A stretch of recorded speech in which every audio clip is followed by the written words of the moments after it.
தமிழகமெங்கும் கிளைகள் கொண்ட அண்ணமால் institute of hotel management and hospital management படிப்பில் சேர்வதற்கான அட்மிஷன் நடைபெறுகிறது. ராணிப்பேட்டை மாவட்டம் தக்கோலத்தில் 330 ஏக்கர் புறம்போக்கு நிலத்தை 400 கோடி ரூபாய்க்கு திமுக பேரூராட்சி தலைவர் முறைகேடாக விற்பனை செய்துவிட்டதாக போஸ்டர் ஒட்டிய இந்து முன்னணி நகர செயலாளர் உட்பட 4 பேர் மீது நடவடிக்கை எடுக்க கோரி போலீசாரிடம் புகார் அளிக்கப்பட்டுள்ளது.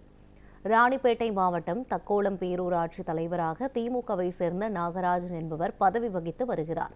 இந்த நிலையில் கடந்த சில நாட்களுக்கு முன்பு அரக்கோணம், நெம்பிள்ளி, தக்கோலம் உள்ளிட்ட பல்வேறு ஊர்களில் இந்து முன்னணி என்ற பெயரில் போஸ்டர் அச்சடித்து ஒட்டப்பட்டுள்ளது. அதில் திமுகவை சேர்ந்த தக்கோலம் பேரூராட்சி தலைவர் நாகராஜன் புறம்போக்கு நிலம் 330 ஏக்கர் ரூபாய் 400 கோடிக்கு விற்பனை செய்ததாகவும் இவர் மீது நடவடிக்கை எடுக்க வேண்டும் என்றும் குறிப்பிடப்பட்டிருந்தது. இந்த நிலையில் இந்து முன்னணி நகர செயலாளர் சிதம்பரம் உள்ளிட்ட நிர்வாகிகள் 4 பேர் மீதும் போஸ்டர் அச்சடித்து கொடுத்த அச்சக உரிமையாளர் மீதும் நடவடிக்கை எடுக்க வேண்டும் என தக்கோலம் பேரூராட்சி தலைவர் நாகராஜன் போலீசாரிடம் புகார் அளித்துள்ளார்.